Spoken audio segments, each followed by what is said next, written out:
If baseball were different, how different would it be? And if this thought haunts your dreams, well, stick around and see what Ben and Meg have to say philosophically and pedantically. It's effectively wild. Effectively wild! Hello and welcome to episode 2468 of Effectively Wild, a FanGraphs baseball podcast brought to you by our Patreon supporters. I'm Meg Rowley of FanGraphs, and I am joined by Ben Lindbergh of The Ringer. Ben, how are you? Feeling good, because I believe we've been blessed with maybe the best Boras quote ever. Oh, no. So this appeared in a piece that Brittany Droley wrote for The Athletic, published on Friday, about the Padres' sale price, which we podcasted about on Friday. We did. And various industry reactions and what it means for the CBA negotiations that the Padres have garnered this reportedly record price. And Scott Boras is quoted a few times in the piece, and unsurprisingly, he is of the opinion that this shows that the baseball business is robust. And booming. we largely agree with him on that, as we said. And, you know, some of the suggestion in here as well are the Padres kind of an outlier because of what we mentioned, that they don't have Big Four competition in town. And Scott Boras downplayed that idea and said, I would say the truth is the Padres' valuation outs the lies that baseball isn't at the most prosperous point of its existence, and some other unobjectionable, unremarkable quotes. However, there is one more that is just quintessential Boras. And it comes at the end of a longer quote, and I'll just read it to you. It's 2 sentences. Baseball's prosperity turkey is done. What? The Barometer says it's ready to eat. Wait. Okay, wait. Baseball's prosperity turkey is done. Okay. The Barometer says it's ready to eat. Okay, wait. Okay, wait. So the prosperity turkey has been cooking, and it's done. But Ben, it's April. Yep. It's Okay, not so at all timely or seasonally appropriate. You can eat turkey, whatever, I guess, but this is not when people are typically thinking about turkeys being ready. Not in a sandwich context. Yeah. Also, you use a thermometer. That's the other thing. Determine the doneness Our man, Mr. Boras, is using a barometer to measure the temperature of his turkey. But that's wrong though, because that is not at all the correct instrument. Right? No. Yeah, that's need pretty. Your food thermometer. So I don't know what a barometer would say about a turkey's readiness. Well, wait. So has the turkey been in the oven since November, and now it's ready? So were you just like, sorry, Thanksgiving's canceled, and we can't use this sucker at Christmas either, because it's like brings new meaning to the phrase "low and slow," I guess. Yeah. But it's no. I'm too. I can't be undone like this on a Monday, Ben. I don't know what to make of this. It comes at the end of this longer quote about private equity and why they are enthused about 162 games of inventory and content and selling stadium rights and all that stuff. And then suddenly he hits us with baseball's prosperity turkey is done, which is interesting because that suggests, does he think that this is the peak of baseball's prosperity, and that if it's going to go downhill from here, it'll be overcooked? Right, that you can consume all of the prosperity turkey, and then there's no more prosperity to be had. Also, picking the bones of the carcass of baseball. I don't know. Right, and like a turkey is like a very finite resource. Now, there are a lot of turkeys in the world. That's true. And I'm given to understand that in some parts of the country, there's something of a nuisance. Turkeys can be kind of a nuisance bird. In some parts of the countries, in other parts, maybe that's less true. But but like you make a turkey to eat. Yeah. And then you eat the turkey, and then there's no more turkey unless you make another turkey. Right. But this implies like the baseball prosperity Yes, turkey. it's just one. Baseball Like is the turkey, and it's just been in the one oven for turkey. 150 years or whatever, and now it's finally ready, which, suggests that now is the time, I guess, to be charitable. Maybe he's saying now it's appetizing, it's ready, it's savory. Right. The smells are wafting from the kitchen, and everyone is following their nose because they want a piece of baseball now. But when you start to think about it a little more, which clearly he wasn't counting on, it does kind of fall apart on multiple levels. Just the barometer is the best, I think. Barometer, because you use like a meat thermometer. Right. You know? And you're not worried about like the barometric pressure of the bird. It's no. And we talk about barometers in a figurative sense. You're trying to sense which way the wind is blowing, but not the actual physical wind. So just, trying to take the air and, see if things are getting better or worse or whatever. It works on that level. But once you've introduced the turkey and the idea of the turkey being done, then you really have to have the correct implement to measure that. And the best part is that this is the final line of the piece. This is the conclusion. This is the kicker. Like, you want the money quote. It's like, what do I want to leave readers with? Okay, here's the one big takeaway. And it's Scott Boras saying baseball's prosperity turkey is done. The barometer says it's ready to eat. Right, because the phrase that comes to mind with it is like, your goose is cooked. Yeah. And that's not a positive. You're not delighting in the sudden presence of cooked goose, And maybe that's a weird phrase, but that the phrase the saying has a negative connotation. Yeah. Yeah. It's just. And a goose and a turkey, those are different birds, right? So we needn't impugn the honor of turkeys because of the potential issues with geese. Oh, not with geese. That's a whole other. That's a whole other conversation. Wax. Yeah, in the music world. But really, this is the dichotomy of Boras on display here, because he's cited as an expert, and he is. I mean, who is more expert in baseball's labor relations and economic well-being than its most powerful agent for decades? And mostly we agree with, I think, his wider thoughts about baseball. And mostly he sounds like any other expert you're going to be quoting. And then suddenly this comes out of nowhere. The turkey analogy. Yeah. It's usually like a nautical analogy of some sort. And I guess bringing the barometer into it, maybe there's a hint of that. But that's the best. And the fact that it's just left to speak for itself as the final lines in the piece. This is what I will be thinking, which is it's a perfectly fine article and mostly fine quotes from Scott, and then this. So the best. I want to have sympathy for it because I suffer from, read it, never said it syndrome at times. Mm-hmm. And, if I were to share some of my most embarrassing examples, people would be like, are you Jessica Simpson? And we were so mean to her. Silly label. Seems like a fine lady. Yeah, it's a funny one. Your goose is cooked. Mm-hmm. Your turkey should have been done months ago. Yeah. I am heartened that he agrees with our underlying conclusion, although now I'm concerned that we were actually reaching wildly divergent ones. Well, that's a little moment of zen for your Monday and maybe other people's Tuesdays by the time they're hearing this. And the moment that will undo me for the rest of the week. Maybe. One or the other. To bring you back from that, did you see the moment on Sunday, the fan moment when Jake Mangum? I'm such a sap for these when you get the crowds with the kids getting a ball.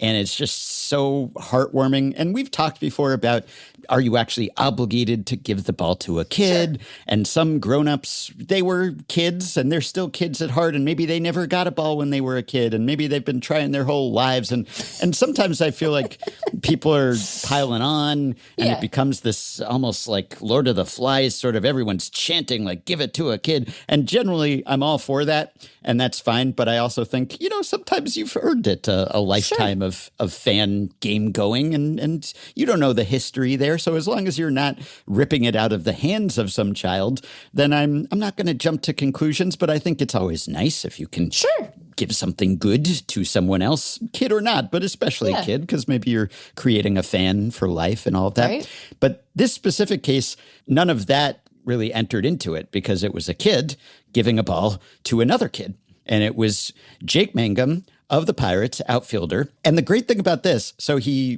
threw the ball between innings to a kid, and the kid who caught it was a boy with a glove. And Mangum's throw was maybe a little slightly off target. It was a little low because he was throwing it up into the second deck. Yeah. And the boy had to reach out and catch it. If he had not snagged it with his glove, it might have bounced off the facing or been too low or something. And then the boy handed the ball to his sister, who was the intended target of the baseball. And then the sister immediately just bear hugged her brother. Oh, yeah. And it's just, I defy anyone to watch it and not get a little bit sappy about this. Because it's so heartwarming. It was heartwarming even from Mangum's end, because the reason, or one of the reasons that Mangum threw this ball to that girl, or intended to, is that the girl was wearing a Mangum jersey, a number 28 Pirates jersey. And Mangum is a new Pirates player. Yeah. And he said he hadn't seen anyone in the park wearing his jersey yet. And so this little girl, it was a special moment for him to see his jersey in the stadium. So it was cool for him. Yeah. And then it was cool for him when the brother caught it and handed it to the sister. And then I believe the father of the two, you could kind of see in the background of the clip, who's just celebrating how heartwarming a moment this was. And it was just so joyous and so palate cleansing. And Mangum has younger sisters he's close to. And so this was special for him. And he was reminiscing about how when he was a kid, he's bringing his glove. And we've even talked about, like, what's the statute of limitations on bringing your glove to a game? And, like, can you get too old for that? And again, I say, I don't think so, as long as you're not getting in anyone's way. But this was just so special. And kind of an only in baseball moment, just because other major sporting events, for the most part, don't have as many souvenirs. They don't have as many interactions of this kind between people on the field and people in the stands, where you're just chucking baseballs in a good way to the fans.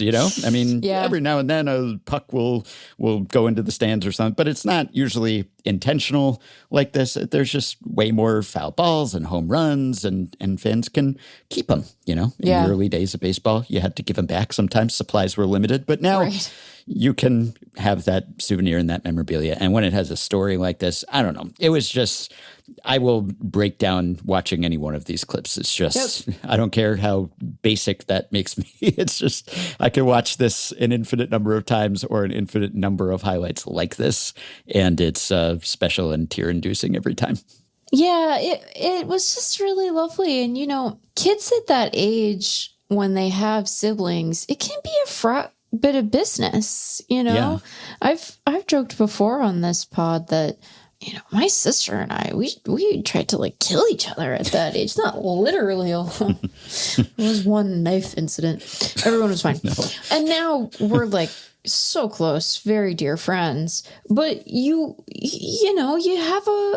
have to come up together, and sometimes you hate each other and you're annoyed. And especially if there's an age gap, the older sibling can feel kind of haughty in comparison to the younger sibling. And so it's just a really lovely, sweet thing. And, you can kind of see other older fans in that clip kind of moving like they're going to try to get the ball. And so it was nice that it went to its intended target, and then it had meaning for the player too. It's just a really sweet, nice thing. Yeah. And the boy is not old either. I don't know the exact ages here. Yeah. And so if there had been sort of a sibling rivalry about this, and I'm an only child, so I don't, I don't have understand any of this at all. Yes. I never had to share anything that I had, but only child syndrome. But yeah. And so you could imagine maybe the boy has not gotten a ball, and maybe it was ambiguous which one of them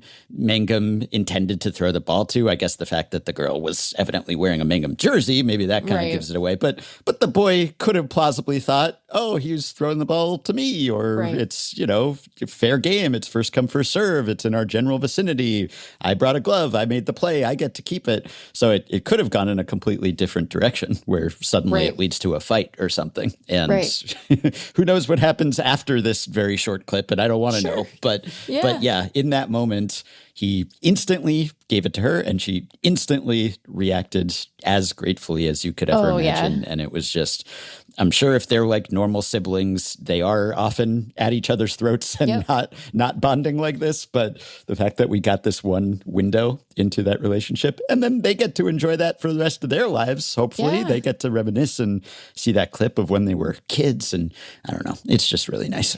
It was a lovely moment. It was a really lovely moment. Yeah. Okay. A follow-up on the topic of accidental challenges, which we have talked about the last couple of times. And we got at least 2 more since the last time we recorded, both courtesy of a player who just seems to come up constantly on this podcast. He's like the Zelig of Effectively Wild, even though he's never actually been on. He was on the Ringer MLB show, but Michael Lorenzen, he challenged twice, both inadvertently. Yeah. And I'm going to just play a clip of Lorenzen explaining the miscommunication in here. And when he's talking about Goody, he is talking about Hunter Goodman, the Rockies catcher. I'm looking at Goody and I'm thinking, Goody, what do you think? Is that close? Because I'm not trying to challenge anything. I don't want to challenge anything. And so it was just a natural reaction, like, Goody, like, what do you think, Goody? And then the umpire, and I get it. I got to come up with a different signal, maybe, of like, Goody, I thought that was good. And then I did it again on accident. Like, I didn't even mean to challenge it the next inning. I think I did the next inning, and where I'm like, Goody, is that close? And then he challenged. I'm like, oh, I don't want to burn a challenge there. I was just asking Goody. So I have to come up with something to where I can communicate with Goody, like, I thought that was good. What do you think? Because I do not want to challenge anything, personally. Okay, so this is another example to add to the pile of accidental challenges. But I think another good example of how there's a learning curve here, and this seems to be user error. This seems to be a skill issue. I mean, we were talking last time about how players will probably learn that they have to stop tapping their heads or their helmets sort of subconsciously when it could be interpreted as a challenge. This is very funny, frankly. Yes. Because Lorenzen is just like, I wanted to try to signal to Goodman that maybe he should challenge. And so his signal for maybe we should challenge was basically a challenge signal. Yeah. He's just like, I'm going to tap my head to indicate that maybe he should tap his head so that we could actually challenge. I think we can lay this at Lorenzen's door. I don't blame the umpire for misinterpreting this one. Yeah, it's funny too, because every time we hear about one of these, and I think that there are probably a couple of others of accidental challenges that could fall into this same category. I'm like, you guys have so little time to do this. And like, the mental processing, isn't Hunter Goodman's sort of mental processing better spent just making his own assessment of the challenge worthiness? I also do love Lorenzen being like, I don't want to challenge. I shouldn't, I don't I don't want to. And it's like, well, but maybe you do a little bit. Maybe you actually do, because you wondered, was that one close? And like he's just back there, Michael. He's just back there looking at it. So he says he's going to have to come up with a different signal, and I think that's a good idea, probably. But this is very amusing. I think so funny. And one of them was correct. One of them was upheld, or there was an overturn, and the other, it was an incorrect challenge. Not that he was intending to challenge. It was a funny moment. I happened to have that game on during this sequence, and I was like, man, Hunter Goodman's having a weird day back there, because he did it, And if I'm remembering the sequence correctly, his initial challenge was unsuccessful. And then like almost immediately he did another one. And that one was successful. But I was like, I think you guys are being too loosey-goosey with these, like you got to rein them in. And I didn't see Lorenzen's little tap, tap, tap. Yeah. It was a wild game for a number of reasons. Anyway, people should learn from Lorenzen's example there. And don't use the actual official signal for the thing to suggest that maybe you should signal for the thing. Right. Yeah. Goody. Goody reminds me of like reading the Scarlet Letter. It's like all the town gossips are Goody something, Goody Hibbins or whatever, Puritans. That's probably not what Good Wife, right? That's not the show, which has been discussed on Effectively Wild. But I believe it was meant as a nod to Good Wife. Yes, whenever. That probably, I guess, calling him Goody probably doesn't lead to a lot of confusion with characters from the Scarlet Letter, but signaling that maybe he should signal that did in this case. So 1 for 2 could have been worse. It could have been worse, but there, it's like, Michael, you're being a little bit of a doofus, don't you know? And he clearly, he does know, I think. He does know. He was not defensive about it. He obviously volunteered this insight, but Well, it couldn't really be much worse for the Mets these days, and we probably should talk about that. It's the talk of baseball. It can be briefly the talk of Effectively Wild, and they are off on Monday, which is when we're recording, which means that they cannot lose on Monday, so they've hit upon a way to at least stall the losing streak at 11 for one day. So 11 losses in a row. That is, it's never good. It's not good at any point in the season. It's not good for any team, but it's particularly bad, really, for the Mets, who are coming off of a late season collapse in 2025, and then an overhaul of their roster. And then they start out by getting their collapse out of the way early. I guess that would be the positive way to interpret it. But when you enter the season with the second highest payroll, the second highest projected playoff odds, the second highest projected win total, and all the baggage and history of just being the Mets, and then this happens, that's obviously going to lead to managers who were maybe on a wobbly chair already being on an even wobblier chair. This will lead to unrest as it pertains to David Stern, certainly Carlos Mendoza, questions about what is happening here. Is the season already lost? And they are now down to 41.1% playoff odds. Yeah. And 11.8% chance to win the division. And when the season started, they were at 80.4% chance to make the playoffs and 38.4% to win the division. So they've lost basically half of their preseason playoff probability. And I don't know, 2/3 or more of their division probability. So we did talk after, the first couple weeks of the season about how pennants can be lost in April, as Dan Szymborski recently wrote. And I'm not writing them off. I don't think they're a terrible team, but they have dug themselves a pretty darn deep hole already. They have indeed done that. Dan will actually have a piece out tomorrow on the Mets and their skid. He'll inspire you to feel a little bit better about it, but not that much better about it. Jay wrote about this team when I think their losing streak was only 8 games at the time. Their last loss came courtesy of Craig Kimbrell. Who else, by the way? Craig's he's doing it for you there, Ben. He's helping you out. The offense has been quite poor over this stretch. They have scored, sort of in the midst of this run of 11 losses. They have not managed to score really very much at all. They have 2 games in that stretch where they have scored more than 3 runs. They've been shut out 3 times. They've scored 1 run 3 times. So it's just been a very, very lousy sort of time. They got walked off in extras on Sunday. Yeah. I was like, oh, they're going to do it.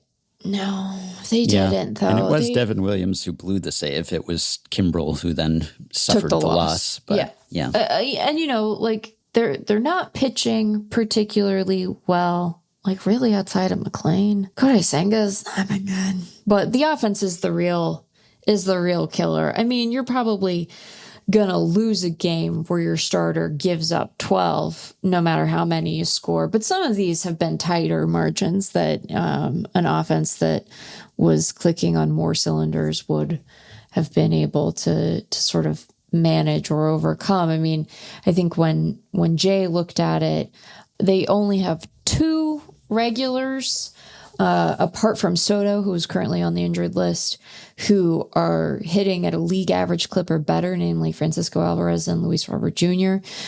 Jared Young, who was hitting well in limited action, is on the IL with a torn meniscus. So, like, that's really going to tell you, well, that's what sort of paved the way for MJ Melendez's ascension to the active roster. But Lindor has been bad, and Bichette has been bad, and Semien has been bad, and Jorge Polanco has been bad. Carson Bench, whose last name I've only ever said correctly, has been really bad in a way that makes you think that, like, he could perhaps benefit from some more time down on the farm, but, like, to be replaced by whom, you know? So of the guys on the Mets who have at least 20 plate appearances, so I'm casting a wide net here, Ben. Only 4 of them, as I've said, could be classified as like good hitters. 2 of those 4, Soto and Young, are on the IL, although Soto should be back later this week. The remainder of the 13 all have WRC pluses that are not only sub 100, they're sub 80. Francisco Lindor is a 76 WRC plus, Ben. Yeah. So does Marcus Semien. So does... Yeah, it's not the first slow start for Lindor as a Met, but it's bad, and he's not looked great in the field at times too. And obviously, so we're talking about an 11-game losing streak, and that's half of their season at this point. They played 22 games, so yeah, the numbers are going to be bad, and they are. They have the 5th worst run differential in baseball. Only the Phillies are dead last in that category. Yeah. And the Royals, who've also been having a rough time of it, lost 7 in a row. And the White Sox and the Blue Jays, defending AL champions. So there are some pretty good teams, or teams that were expected to be good, that are off to slow starts there. And we got an email from a Mets fan named Brian, who the subject line was, need some hope. Just as a Mets fan, I need some hope right now, and wanted to know about precedent, and has anyone ever had this sort of losing streak and still made the playoffs? And yeah, a handful of teams have. It's not very many, though. It's not very many, though. Yeah, you're already getting to the point. It's not even a handful, really. It's 3 teams. It's the famous 1951 Giants, the 82 Braves, and the 2017 Dodgers, who were famously weird and hot and cold. Then last year's Guardians had a 10-game losing streak. They came back to make the playoffs. There are a few other wildcard-era teams that had 9-game losing streaks and made the playoffs. 2023 Diamondbacks, 2012 A's, 2010 Braves. Joe Sheehan had the stats since 1996, the first full 162-game season with 8 playoff teams. 64 teams have lost at least 11 in a row within a season. Some of them did it more than once. Of those 64, 3 finished above 500. And those 2017 Dodgers were the only one to win more than 84 games. That's a pretty short list. Now, all of those lists of how many teams to do this or not do this made the playoffs, it's skewed to the point of perhaps being unhelpful to look at the past precedent, because the playoffs have expanded so dramatically that for most of MLB history, you had a lot fewer playoff teams, and it was a lot harder to qualify for the playoffs. But even so, when you have this short a list of teams that have had this sustained a stretch of losing and have recovered from that to make the playoffs, it's easier to do that now than at any previous point in history, other than the past couple of years. So that's the reason for hope.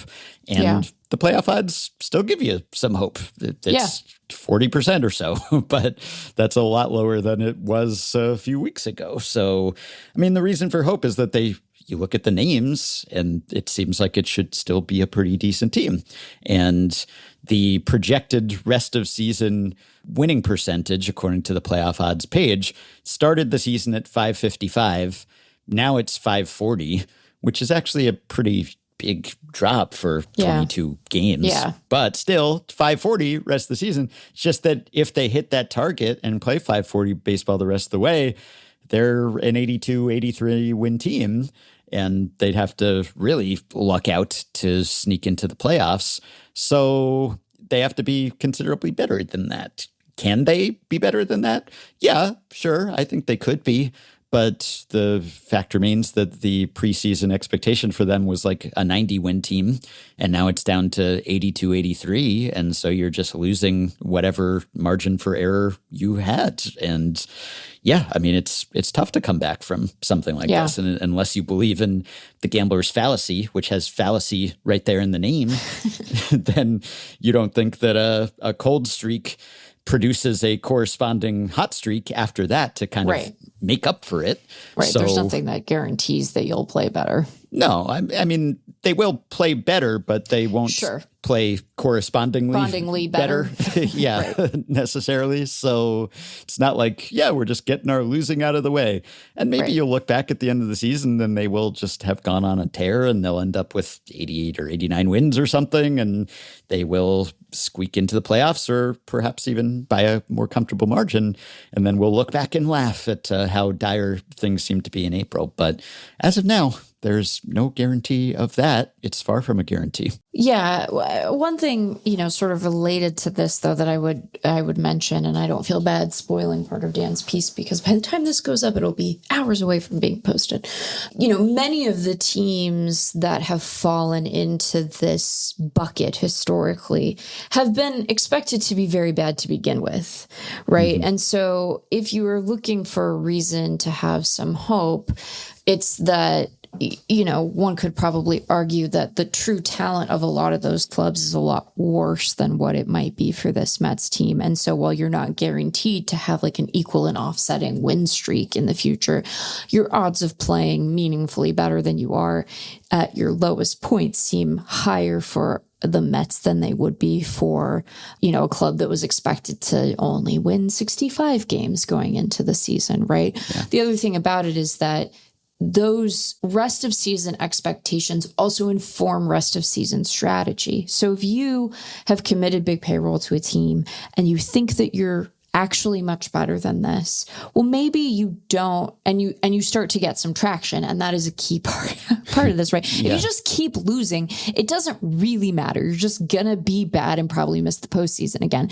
But assuming that your fortunes sort of turn around and you're able to start scoring, that the return of Soto helps some, although the degree to which they are failing to score seems like it is a problem that is going to require more than even one Juan Soto to remedy. But assuming that they can kind of turn things around and right the ship and then maybe go on a little bit of a run, the likelihood that they say sell at the deadline is lower than it would be for a club that was expected to be bad, was worse than that, and then proceeds to continue to be poor, and then maybe has, a really ugly post-deadline record because they've traded away all of their other good players. Dan has something on this as well. So I think that there are circumstances that are not unique to the Mets, but that probably put them in an importantly different bucket of lousy team than some of the other lousy teams that are grouped in this cohort. Mm-hmm. And it helps that the Phillies have been bad. Yeah, there's only one winning team in the NL East, Atlanta, so that helps a bit. And Atlanta is far exceeding preseason expectations. Yes. So that division is to some degree being defined by aberrant performance, which again is not a guarantee that it necessarily will right itself or that it will right itself in a way that is sufficient to sort of flip the script. But it does seem like there's just a lot of early season yuck going on in there. Or yay, if you're an Atlanta fan. They made Kruk wear a suit on Sunday Night Baseball. He looked like a caged animal. Yeah, that's unnatural. Yeah, look, I'm on record as having some complaints about John Schmaltz. And for those of you who think that I have a mean streak when it comes to curmudgeons, I present to you my limitless affection for John Kruk, who is a treasure who should be protected at all costs and allowed to wear comfier clothes. They even made him slick back his hair. It would have been better if they had been like, hey, so John, it's a national broadcast, and, you know, Benetti's going to be in a suit, and CJ Nikowski's going to be in a suit. So you should probably wear a suit, and you can't wear the team polo. I know you love the team polo, but you got to wear a suit. They should have made him wear the suit, but let him wear his hat. You know, he normally wears a baseball cap. Yeah. But all of that to say, weird stuff's going on in the NL East. The Mets are losing all the time, and John Kruk wears suits now. So who knows what's going on over there? But not that he really looked distinguished in the suit. I mean, he looked like Chris Farley in the Van Down by the River sketch, sort of, where he's a motivational speaker. You know, it's not like he looked super corporate and professional, but it seemed unnatural. Why are you trying to force Kruk into conforming? it looked bizarre, you know. I think that man should get to go to funerals in comfy clothes. Look, it's just, you know, be yourself, John. Yes, and he still was himself on the broadcast because he's a national treasure. Yep. All of that to say, should you have hope? Well, I don't think that there's any reason to throw in the towel on hope entirely after 22 games. That feels quite premature, but they've got their work cut out for them now. And I think that, and you know, this is a vibes based read of the situation, which might not be supported by science. The vibes also just seem terrible around that team right now. Like the guys seem kind of in a bad way. And, you know, no one enjoys being on the wrong end of a 7-15 record. You'd be hard to be pressed clear. to find a team that was on an 11-game losing streak where the vibes are great. It would be a little disconcerting if they were like, no, everything's fine. You'd worry that they didn't perhaps appreciate the stakes of their circumstance. But it doesn't seem like a club, at least from a distance. And again, this is, who knows? Maybe everything's fine. But it doesn't seem like a club that is radiating, no, like better days are just ahead for us. Yeah. So I guess, look, it pains me to say this, Ben, but they might need some bits. You know, the solution to their problem. Wow, that's true desperation when Meg Rowley is calling for bringing the bits back. Look, it's an 11-game losing streak. I don't enjoy seeing Francisco Lindor look dejected like this. That makes me sad. This is the equivalent of burning sage or whatever to try to improve the spirits. Just what is your humpy? And how can you ritually sacrifice him? Because I don't think you're allowed to kill Mr. Met. Probably. Or Grimace, probably. But Grimace isn't around anymore. This is the problem. Maybe this is why they should have had one bit and it should have been Grimace. You should always have, in much the same way that sometimes a manager's job is to get fired, sometimes like a secondary mascot's job is to get eaten by a bear, you know? And so and you can't, I don't think that you can kill either Mr. or Mrs. Met. You definitely can't kill Mrs. Met. I would entertain arguments. You can't kill a lady mascot. It's unchivalrous. Plus, that dog deserves to be preserved. But you got to contemplate some hard choices. So, who is Timmy Trumpet still around? Probably not, because Edwin Diaz isn't on the team anymore, and he's a real person, so don't murder him. Yeah, I mean, the latest bit is that people are calling it the curse of Kokomo because it's the curse of Kokomo. So after Brian Wilson died last year, the Mets played Kokomo as a tribute at Citi Field. Kokomo was part of it. And Brian Wilson had nothing to do with Kokomo, even though it's a Beach Boys song. He was not with the group at the time. He was not writing that. He was not playing that. And that's so embarrassing. And look, I'm pro Kokomo for anyone who thinks it's like the worst song ever. I think it's fine. Yeah, it's cheesy. It's schlock, but it's good. I don't care, you know? And you can get me to criticize Mike Love at any other time, but Kokomo, I quite enjoy. I'm sorry. And I enjoy the video, and I enjoy John Stamos' role in it, and and in the Beach Boys in general. So I don't mind Kokomo, but it is not an ideal choice to play as part of a Brian Wilson tribute. So anyway, the Mets are 47-70 since the team played Kokomo on the day of Brian Wilson's death last June. And this became kind of a Reddit sensation and has been going around. So yeah, the curse of Kokomo. Could be. Maybe that's the new bit. Maybe you have to play a more fitting Beach Boys song to exorcise the demons or something. I don't know. But yeah, that's the latest explanation. But when you're at the point of reaching for that as an explanation, it does suggest how bad things have gotten.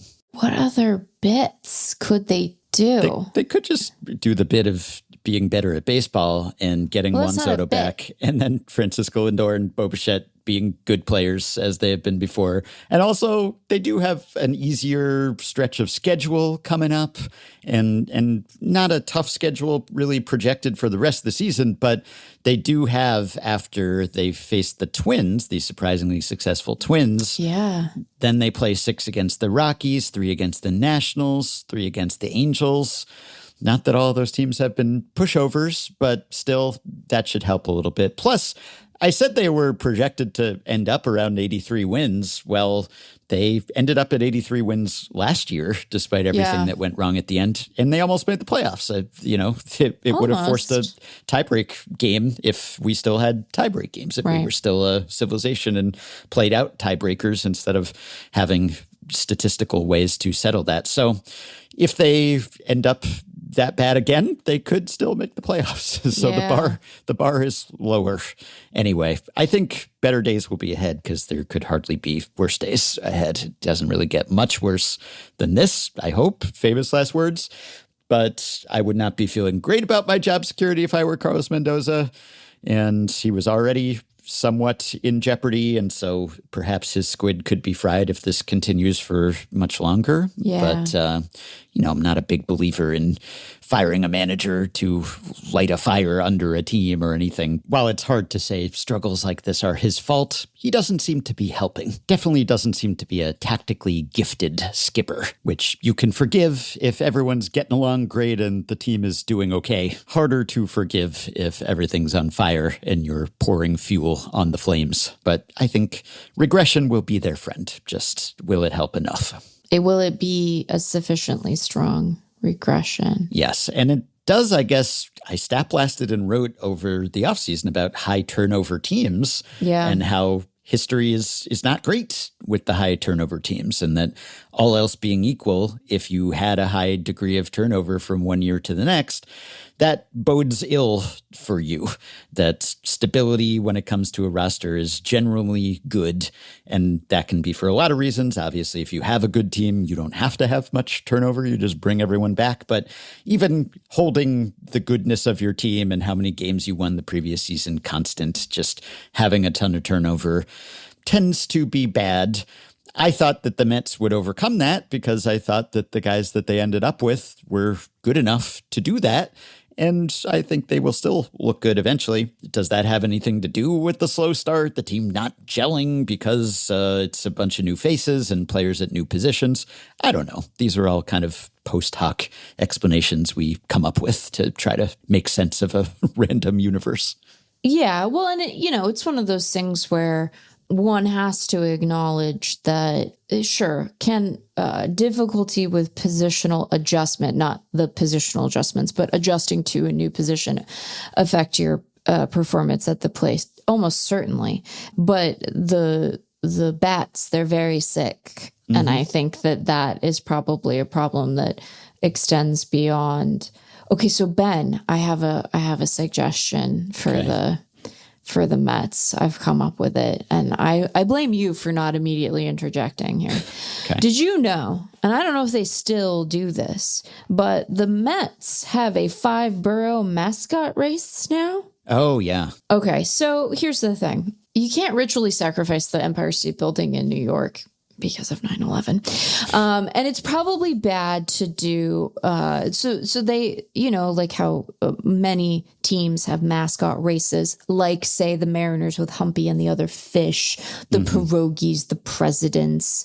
Then the Diamondbacks have the Legends race. They never let Randy Johnson win as much as they should. I continue to think that there's something weird going on with that. They being the Mets apparently introduced the 5-borough mascot race last year. And the options are the Queen's mascot is a little 7 train, and it's got a funny little bird on top. When the birds get stuck in the subway, that's not funny. You always feel bad for them. They seem very stressed. But there's a subway car. There's a piece of pizza, a lady piece of pizza. She's a woman piece of pizza. Yes. She's not shaped like a woman. She's shaped like a piece of pizza, but she has lady features.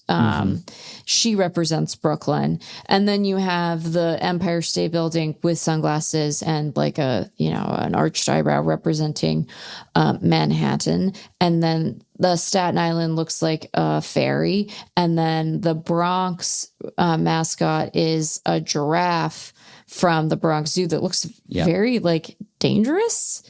I don't understand why they made the Bronx guy look so dangerous, other than maybe this is just a dig at the Yankees, right? Because that's the borough where the Yankees also live. But the Bronx giraffe's wearing a white t-shirt and it's dirty. I don't need to know why.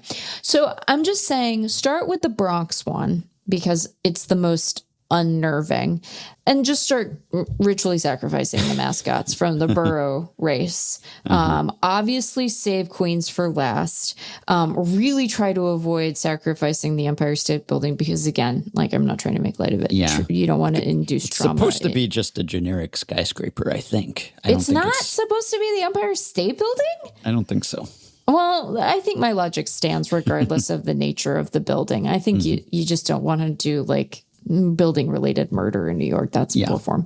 So I think you start with the giraffe, the evil looking giraffe, and you just see how many of them you do one a week, because who knows how long you're going to suck. You need to have room to continue the mascot murder until morale improves. And then and see where it gets you. I don't the more I think about it, the worse I feel about the pizza one. We will find and send we will link to a photo in the show notes.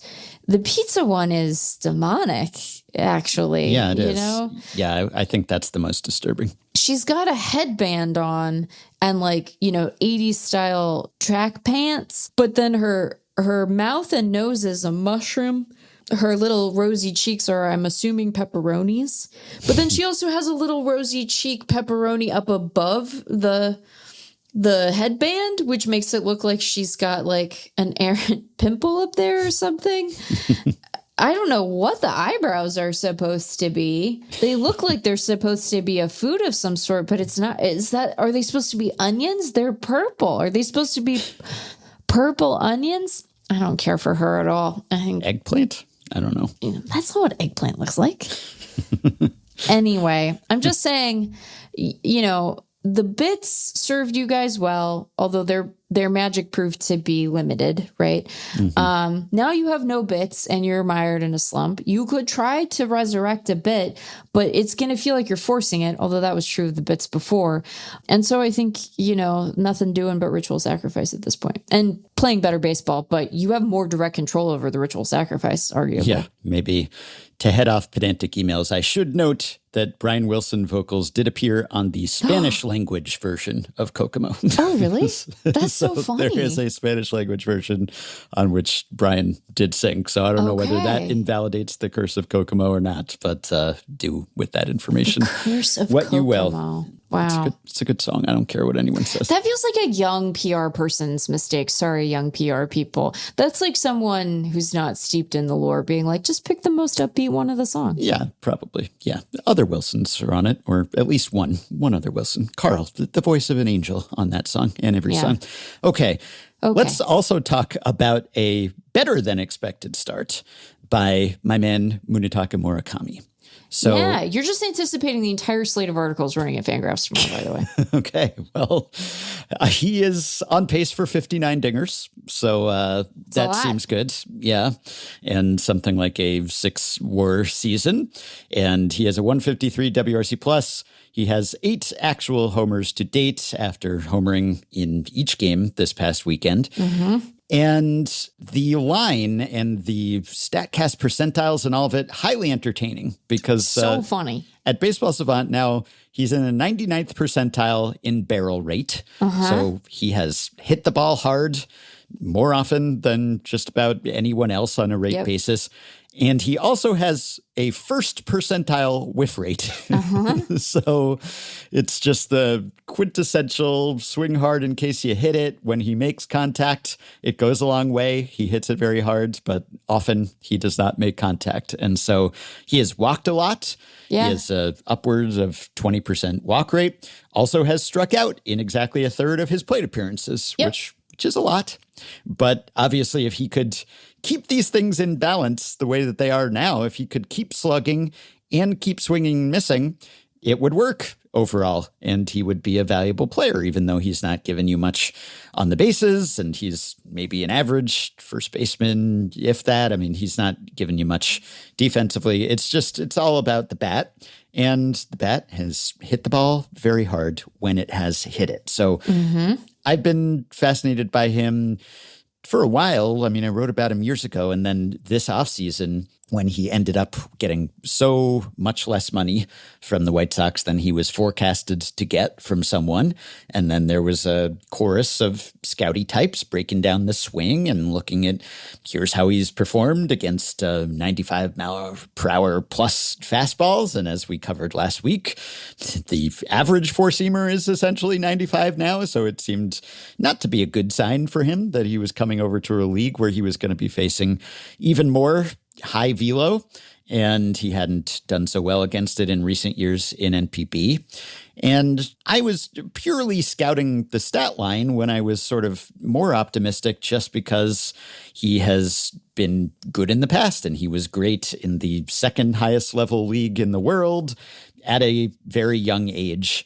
But also he did most of his mashing when he was very young. And then the past couple of years he was good, but not as good. But also injured. He had been hurt. Right. Yeah, he had been hurt. And 23 and 24, he played full seasons basically and was worse and struck out more. And then 25, the numbers were good again, but he played 56 games and he was injured. So it was pretty hard to forecast. And I kind of defaulted to anyone who was that good when he was that young. Like, there's got to be something in there that he won't be just a complete basket case when he comes over here and he'll look totally overmatched. But when you dug into the swing metrics and the stuff and everything, it was reasonable to think that he might struggle in the transition. And he still very much might. I think it's still an open question. So I'm not declaring victory or that everyone who thought he was going to be bad or unplayable was wrong. Like, it's very possible that this extreme balance that he has going on here will not stay in balance, and that the strikeouts will soar and the balls will not keep soaring. You know, right now he has a 208 batting average, and he is slugging 542 and on basing almost 380. And so if he could keep this working, and, you know, the quality of contact is there and the expected weighted on base is 93rd percentile and everything. So I want this to work. I want to believe that this could work. He's going full Gallo now. And so, yeah, the shape of the production is, I guess, very much what was forecasted. It's just that the slugging has more than made up for the whiffing thus far. But will it continue to? That is the question. So he has a 153 WRC plus. The FanGraphs depth charts rest of season projection is 123 WRC plus, which would be fine, which would be, you know, still like an above average player and worth the kind of small contract he got relative to expectations. So I think if he can do that, I think this will work out well for the White Sox. But can he keep doing anything like he has done to date is the question, and remains a mystery. It's also funny, and I don't want to get too far into this because, again, someone is writing about it for the site tomorrow. Did you just look at this line? No. I mean, you are in there. I guess I'm talking about a couple of the biggest stories in baseball. So you mean to say that your reason for it and my reason for suggesting it to Ben Clemens were identical? Good editorial judgment on both of our parts, I guess. Thank you. It is funny to look at his performance by pitch type, also just given what everyone expected, destroying fastballs and can't hit a lick against secondary. So that's very funny, considering that one of the primary concerns, which I think was a fine one to raise, was that his performance against sort of MLB caliber velocity had been quite poor relative to the rest of his performance. And obviously he was not seeing the same sort of frequency of high velocity fastballs in NPB that he was likely to see here. So there's the fact that not all of those fastballs have been particularly hard that he's hit well. But anyway. Yeah, he hit the grand slam, I think, on Friday on a 98 mile per hour pitch. Yeah. It's not that there haven't been any. Yeah. One of the things that we can say definitively is that we could perhaps all do a little bit better of a job trying to sit with the uncertainty of forecasting players coming over from international leagues than we are. Because I think folks were right to raise concerns about his capacity to hit high velocity. And, when you have exposure to that data via, say, Synergy Sports, like we did at FanGraphs, it was like, oh, this might be a problem for him. And there isn't a lot of precedent for a positive adjustment here. So it's something to keep in mind. And it's clearly something that affected his market. And it's not like, all 30 teams were like, well, Eric says so. Well, I guess we aren't going to sign that guy, right? I think that this was an industry-wide concern. But I think that the way that ended up playing out in the public discourse around it, particularly as it pertained to Murakami as a potential draft target in fantasy, was this guy will never do it. And that's not exactly the same thing. And I think that even, Bauman had really pronounced concerns about some of his contact stuff when he wrote about Murakami, which those are fair concerns to raise. And sometimes you get a guy who can figure it out. And also sometimes you've played in 21 games. Yep. So who knows what it's going to look like. But I also think that this stretch of good performance that he's demonstrated shows why this was just a worthwhile gamble for the White Sox to take, regardless of what its results ended up being, because the upside on that signing is, stretches like this. And will he continue to hit like this the whole season? I don't know. Does a 208 batting average bother you more if you aren't just obliterating every ball you do make contact with? I mean, probably. But also right now, in addition to hitting 208, he's slugging 542. So that'll play at least for a little while. So I think it was a worthwhile experiment, and I'm excited to see kind of where it goes, because I'm sure that the teams that face the White Sox next they're just going to have more on tape from this guy. They're going to have a better scouting report.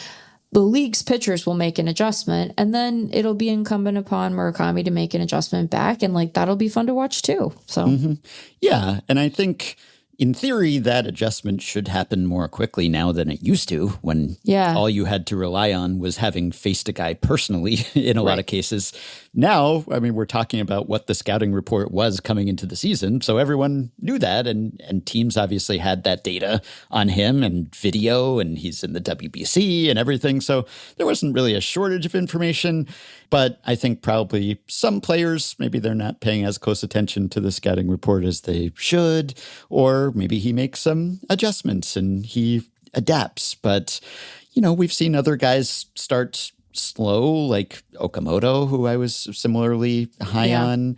So you never know for sure, but with Murakami, no one questioned the strength and the pop. So that was good because sometimes the question is, well, will the power translate? No one questioned whether the power would translate in Murakami's case. It was just how often will he be able to get to that power by actually making contact with the baseball. And thus far, the answer is often enough. So his ceiling is still somewhat limited as a player just because, unlike Joey Gallo, whom he's often comped to, he's playing first base and not excelling in any area, whereas Gallo was actually a pretty good all-around athlete for a while. Yeah. And good defender, good base runner. Yeah, and even if this works out with Murakami in the short term, will he age well? I don't know, but that's not an immediate concern because he's only 26 years old. Right. So, yeah, and there were some systems like I think Pacoda was pretty high on him. You know, if you were just looking at the stats basically and how he excelled at a young age, then you would probably be pretty optimistic and bullish about how it would translate. It's almost a case where, like, the more information you had, probably the lower you were on him. And so was that a mistake? Were you hyper-focusing on smaller samples? Because it's not as if he had faced that many really fast pitches over there, too. So that in itself was sort of a small sample. And then one thing we talked about was, well, will he just adapt? Because maybe he wasn't that good against those pitches because he didn't face them that often over there. And maybe here he'll be aware that he has to and has to be quicker to those pitches. And maybe he will, but easier said than done. So I don't know. I continue to remain fascinated by him. And if I had to bet, I wouldn't bet on him staying at a 153 WRC plus. I'd probably take the under on that. But I think I might take the over on the prediction, which has already come up a bit since the start of the season. So somewhere between the 153 and the 123, I guess, is where I would figure that he'll sit somewhere in there, and we'll see. And, you know, I mentioned this, there was a Japanese analyst wrote a piece about how, although he had struggled against some of those faster pitches, he totally crushed the slightly slower ones.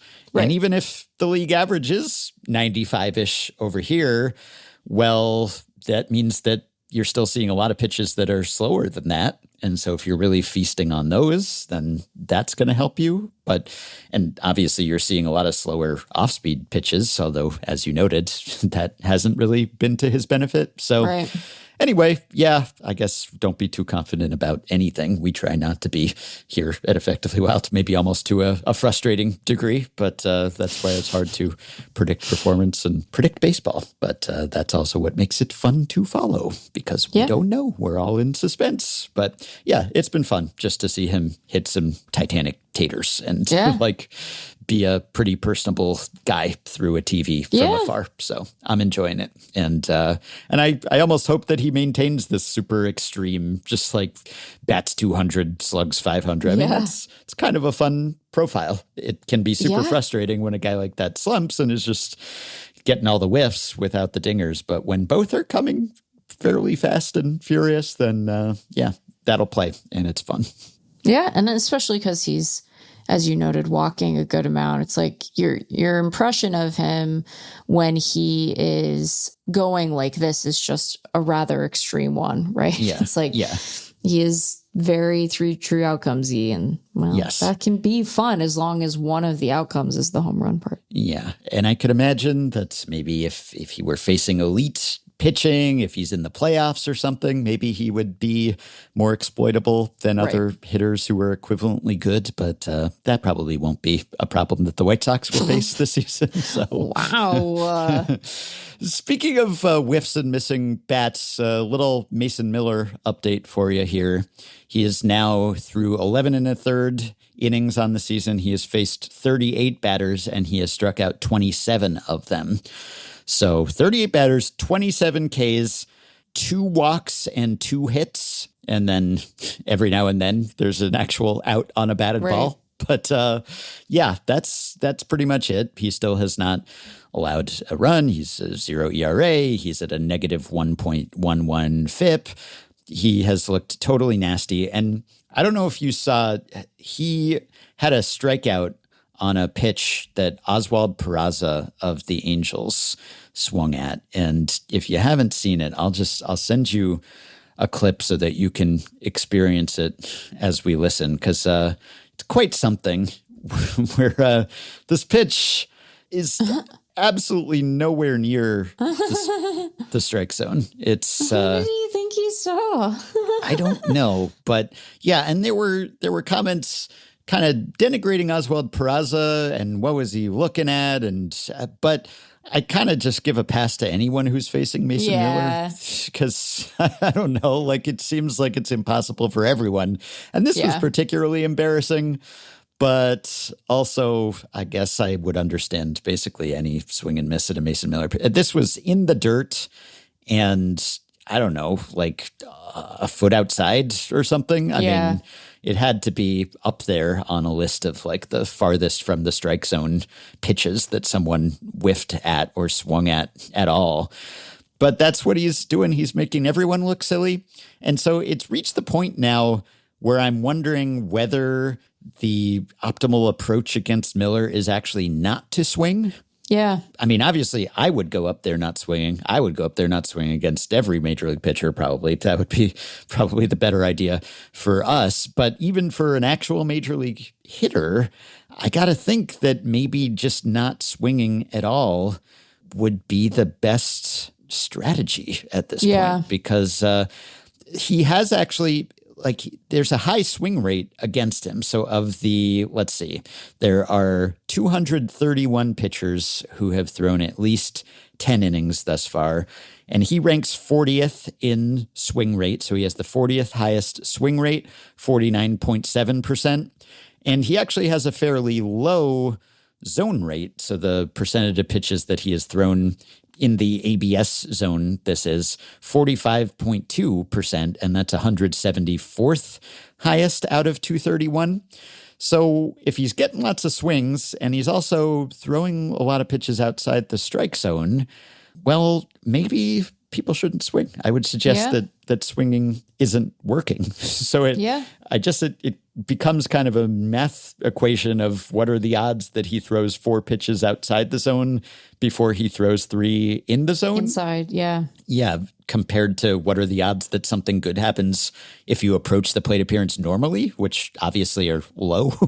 So even if you don't think this is quite his true talent, even if you just take his Padres tenure, which is up to 33 games, 34 and 2/3 innings, I mean, that's a half a season at least for a reliever. So I don't know how to estimate a reliever's true talent. I guess that's part of what makes it hard to project reliever performance. But that's like a half a season. And I don't know, relievers, they might change, their true talent might change after more than that. So even over that span, he has a .52 ERA and a .39 FIP, and he struck out like 19 per 9 or something with a few more walks last year. So even if you took that as his true talent over this stretch, which won't necessarily continue, but hitters have been so bad that maybe just kind of hold the bat menacingly, but don't actually try to do anything with it. I mean, I guess part of, and I was chatting with other Ben about this too, and he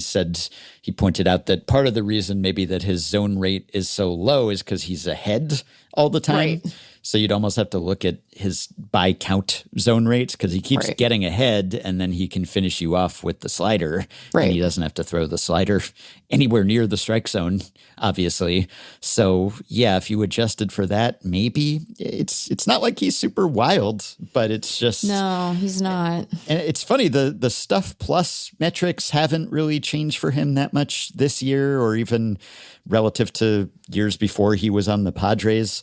But the location plus is up this year, so maybe he has had better locations or commands. But I don't know, how can you even tell? Because like anyone will swing at anything with him. He's basically a 2-pitch pitcher. You'd think it wouldn't be that hard. It's like, well, it's either the slider's coming or he's going to throw the fastball, which is sitting 101 point something. How hard could it be to tell the difference? Obviously very hard.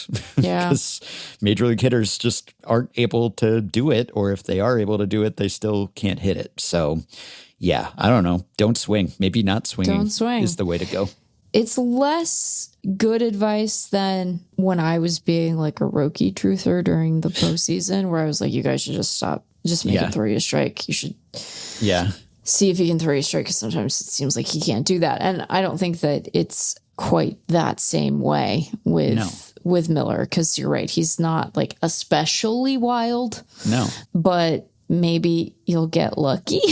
Yeah, right. That's the thing. It's like you only have to be better than like completely terrible, which is what everyone has been against him. Yeah. Yeah. And no one wants to go to the plate not swinging, and you're not supposed to go up there looking to take a walk. And obviously hitters become hitters because they like swinging the bat and they want to swing. And so they probably wouldn't feel great if you gave them the instruction, don't swing. They're probably going to resent that, and they're going to feel like, well, it's the Arrested Development meme. It's like it didn't work out for them, but for it'll us, be different for me. Yeah, it'll be different for me somehow. But yeah, it's approaching the point of, I think, we'd have to run the numbers more rigorously maybe, but depending on what you think the baseline for your actual expectation for success against Mason Miller is, you're probably still screwed either way, but maybe you're screwed a little less if you just try to work a walk and get on base somehow. I wonder if you could convince hitters to do it if you put it in terms of like, well, this will mess with him. This will throw him off his equilibrium if you go up there and just like mean mug and keep the bat on your shoulder. Because that's not, there's a desperation to all of these ABs, There's like it's desperate times right now for them. It's sort of a flailing desperation. Being a hitter against Mason Miller is worse than being the Mets maybe now, just in general. So, Roki. You mentioned Roki. Roki's been I know, it's not rough going great. Yeah, it's not great. Yeah, it's not great at all. But it could be better. It could be much better. Yeah, it could be going better than it's been going, which is pretty bad. You just got to stand up there and see. Yeah, this is for two different reasons. It's like one guy, you think maybe he just can't throw a strike. And so you might, but against Roki, like people are hitting him too. I mean, he's given up dingers and everything. With Mason Miller, it's a different proposition. It's not that he's wild. It's just that he is so dominant and unhittable that this might be the only way to work your way on. And of course, this is contingent on him not knowing that you're doing this is the thing. I mean, maybe it would throw him if no one swung at him, but then maybe also he would say, oh, you're not going to swing? Well, I'll just lob one in there. I mean, that's the fatal flaw in my plan to work my way on by going up there not swinging, is that Mason Miller knows that I'm not a major league hitter and he doesn't have to be careful with me. But yes, if you could fool him into thinking that you were trying and not actually try, maybe it's worth a shot at this point. Yeah. I almost want to go back and look like plate appearance by plate appearance at him, and you can never really come up with the counterfactual of, well, if this guy hadn't even been intending to swing. But if you just played that game, would you have gotten to ball 4 before strike 3 with each of those guys? Maybe. Well, and it's tricky too, because like it's not like he is obligated to employ the same sequence of pitches, right? So like if someone goes up there and doesn't swing, well, that surely Mason Miller is going to adjust what he wants to do and try to get you to swing. Yes, he also has agency, and he's not a Mason Miller simulation. He is actual Mason Miller, and he can see what you're doing. But terrifying, just totally nasty, and he's incredible. Yeah, it's gotten to the point where I really think you're damned if you do, damned if you don't. Really, might as well try something different. Yeah, like what's the worst that could happen? It's already bad anyway. Yeah. Right. Okay. And also just wanted to note that there are some rumblings about legislative or governmental meddling, I guess would be the negative way, or regulation might be more positive depending. But there are some intimations that maybe lawmakers might do something about streaming rights and the very fractured streaming landscape that we have talked a lot about. So this came up. There was a Bloomberg report about how the Justice Department, which is maybe a misnomer sometimes these days, has opened an antitrust probe into the NFL to see whether its deals with media companies are driving up costs for consumers because there is an antitrust exemption. There's the 1961 Sports Broadcasting Act that still governs a lot of things. And 1961 is like pre-cable, let alone pre-streaming, right? Yeah. But maybe this is because everyone in Congress is old and they're having trouble figuring out which channels the games are on. I don't know. But that's a real concern that we have discussed.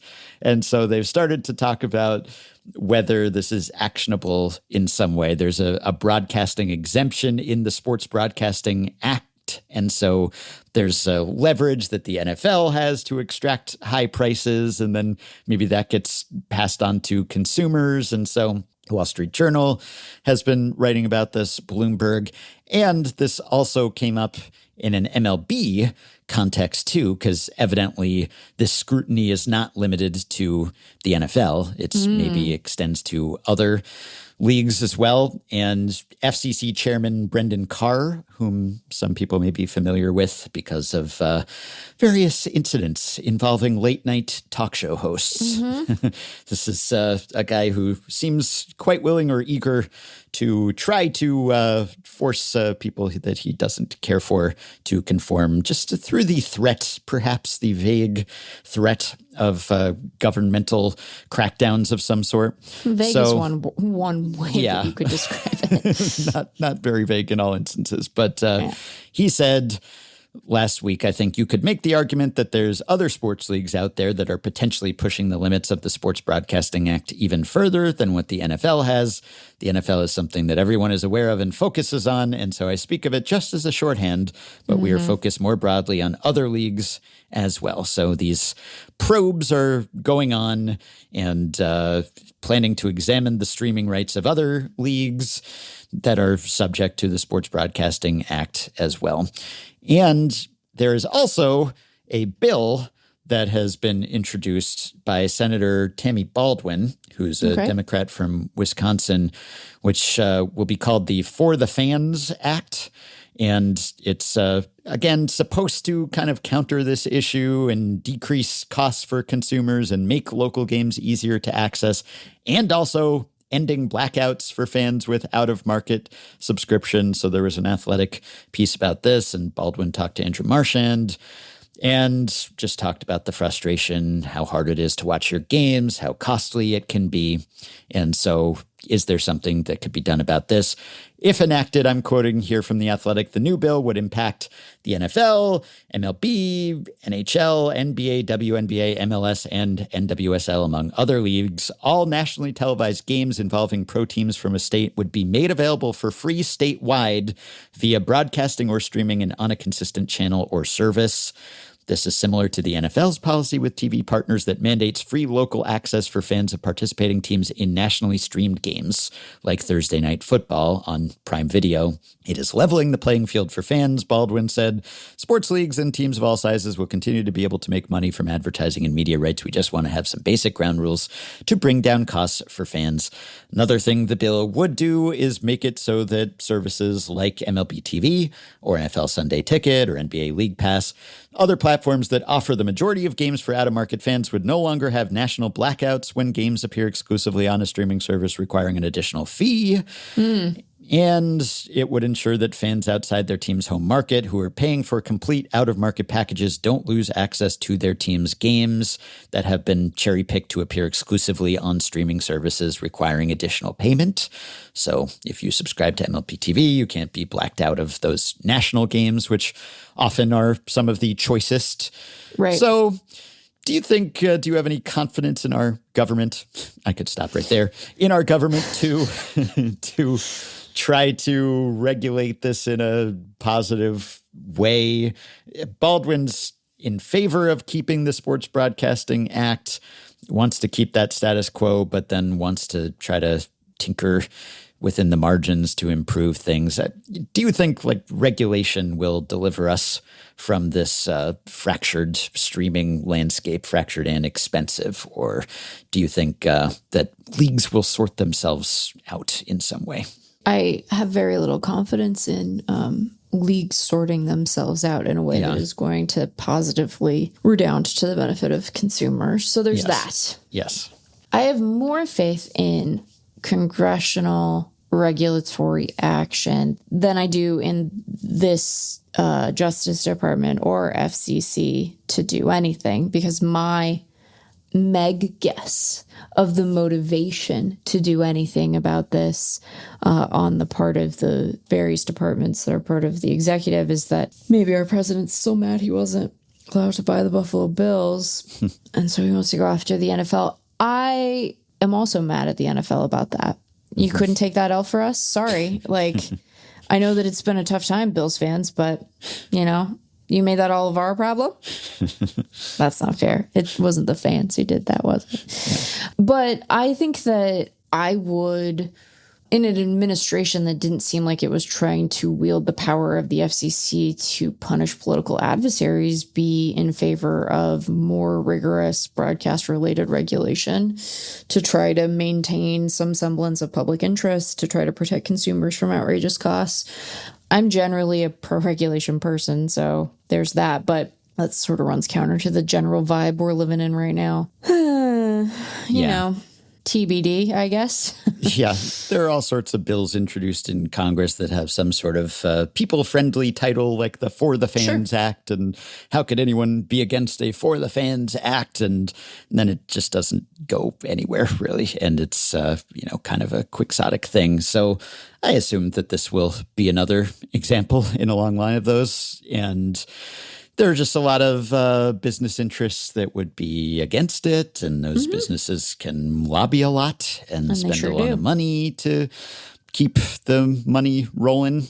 And so I'm not optimistic, really, of great reform here, but it does seem like something that would be broadly popular, which might help, at least. There's not going to be much blowback aside from the lobbyists. No one's going to complain about making it easier and cheaper to watch sports, which, is one of the few bipartisan issues out there. Everyone likes and watches sports, so you could certainly garner some popular appeal with something like that. But yeah, will there be actual follow through here and enough people lined up to support these things? I kind of doubt it. So I don't know whether I have less confidence in the leagues and broadcasters to regulate themselves or in the government to regulate them. It's kind of not much confidence either way, really. But, we've talked about in the MLB context how we have been higher on the leagues and Rob Manfred's efforts when it comes to broadcast stuff than in many other arenas. And he does seem motivated to do away with blackouts. People hate blackouts. It's like there are a lot of existing deals and frameworks and infrastructure. Like, you can't just snap your fingers and make all of those deals void is the other thing. So that's why another reason why I'm sort of skeptical that a bill is going to just be able to end those things. But in the long run, there's at least some movement toward greater availability and being able to sign up for your team's package and just stream things in market. So there's some signs of hope in that area. Well, and I do think that there are differences between, say, the broadcasting priorities of the NFL compared to MLB, right? Because you have, I know that there are carve-outs for local markets and what have you with national games for NFL stuff, but like the big national deals are the priority. You just have a greater sort of existing precedent for prioritizing the national over the local.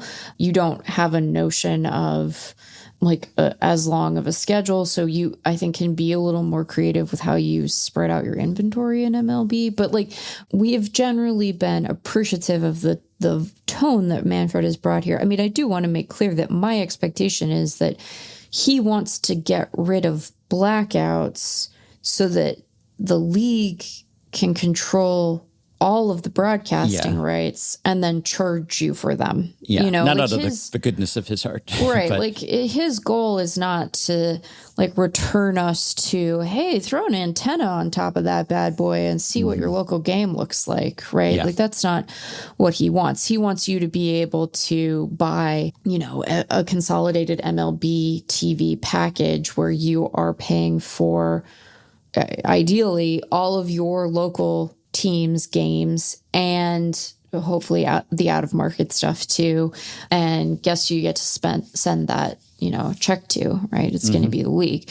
But I think that getting it to a place where you can accommodate streaming in a way that makes sense for at least for a lot of young people, and avoid blackouts, like those are worthwhile endeavors. My expectation is that I will have to pay to watch baseball, but that's true now too, right? So is the amount going to change dramatically? I mean, maybe. I do think that they have a pretty good sense of like what the upper bound for that stuff is, but we'll see if that ends up being true. So I just think that, do I have faith in government to regulate? I do. Do I have faith in this government to regulate? I do not. I do not. But I don't think regulation is really the goal for the current administration. It's retribution. So that might have something to do with it. yeah, and consumer protection not high on the list of priorities, really. As we just saw with the Ticketmaster settlement and subsequent judgment, and fortunately, some states and people are pressing on with that kind of antitrust legislation. But I think it's noteworthy, at least, that this has reached the point. The fan unrest has reached the point where at least there's governmental grandstanding going on about this. Yeah. If not actual action, it has reached the point where enough people are pissed about it that the highest halls of government, these cries are echoing, and people are at least saying things that they think will please people. So that kind of tells you. Okay. And one email I wanted to answer from Paul about Shohei Ohtani's on-base streak. He's up to 51. And, you know, there are many, many people and many games between him and Ted Williams at the top of the leaderboard with 84. But this has been a big-ish story because it's Shohei and it's a fairly long streak. And because he, for a while, had the simultaneous on-base streak and scoreless streak as a pitcher going on. So Paul says, I was at the Dodgers-Rockies game on Saturday where Shohei extended his on-base streak to 50 games with a 2-out single in the top of the ninth, except he had already reached base twice that game, once on a fielding error and once on catcher's interference, but neither of those counted toward his streak. This feels wrong. To me, an on-base streak should mean how many games you've reached base, regardless of how you got there. I realize the idea of an on-base streak comes from on-base percentage, and for OBP, it probably makes sense not to count errors or fielders' choices, but I still feel like these outcomes should count for streaks. Does it bother you that the terms on-base percentage and on-base streak aren't counting the number of times that someone got on base? Is there another term we could use for this? So it does bother me a little bit.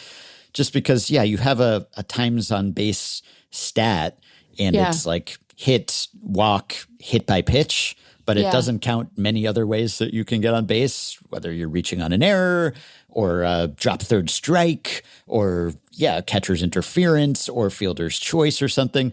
Now, some of those, I guess it bothers me that something where you might have helped, you might have done something positive is not counted. Like a catcher's interference, I guess you could say you were just the beneficiary of that without having done anything to earn it exactly. You have to be aware of it. But even like reaching on an error, it's not all errors aren't created equal, of course, but we do know that there is some skill. There is a recurring pattern to who has reached base on error a lot. And, that depends on like being fast or hitting the ball to a certain side of the infield or hitting the ball on the ground or hitting the ball hard or whatever it is. Like there is some signal there that shows up year after year. But then again, if like an on-base streak counted fielder's choice reaching, maybe that just would sort of sap any specialness that it had. But technically true, like you were on base, but also if you didn't really earn your way on there as we typically think of it, then how would there's subjectivity with all this stuff, including hitting streaks. Obviously, a lot of that is dependent on an What official the scorer score. says, yeah. Yeah. So it's always going to be somewhat squishy, but Yes. there are a lot of ways to get on base that are not counted as times Yeah. on base. So Yeah, but I think that we just should resist the temptation to interject more subjectivity on the part of the official scorer into these sorts of things. And like you're going to say, oh, well, that was an error, but like he had a lot to do with it. You know, like that's a judgment call that we would be asking the scorer to make. And they do a good job. I'm not saying that to impugn official scorers out there. I am not one of the people who's in the error conspiracy camp, right? That we're just getting really sticklery about those. But well, there are fewer errors than ever. No, but there are people who think that it's like because MLB instructed them to try to juice the low batting averages, right? Yeah. Mm-hmm. Yeah. And I don't participate in that conspiracy. I don't find it compelling. But I think that it is good to the cleanest way to deal with questions like this is to say that this category of reaching very often has more to do, like say in the case of errors, with the fielding team's goofs than it does with any special acumen on the part of the hitter, which isn't to say that the hitter might not have anything to do with it, or that like being very fast might not inspire a fielder to rush a throw or what have you.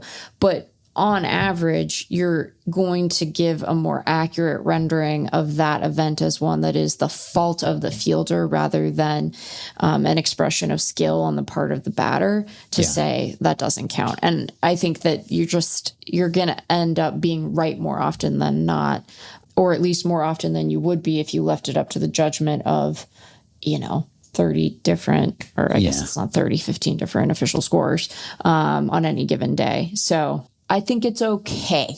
Yeah. I think it's better than the alternative is, I guess, what I would say. Yeah. I wouldn't mind if there were a times on base stat that actually did say how many times you were on base by any means. That might be interesting. But yeah, not just the subjectivity, but I guess you have to draw the line somewhere or no one's going to care about this right. stat. That's the other thing, right? Like we already have a hard time.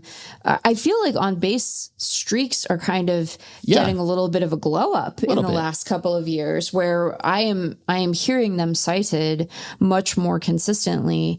And I have long been, here's where I'm a bit of a truther. Like I have long been an on base streak truther that we should maybe not hold it in equal regard to hit streaks, but that we ought to give them more play than they get, because I think that people, one, mistakenly discount the percentage of them that really are guys hitting their way on, which is often a lot of it.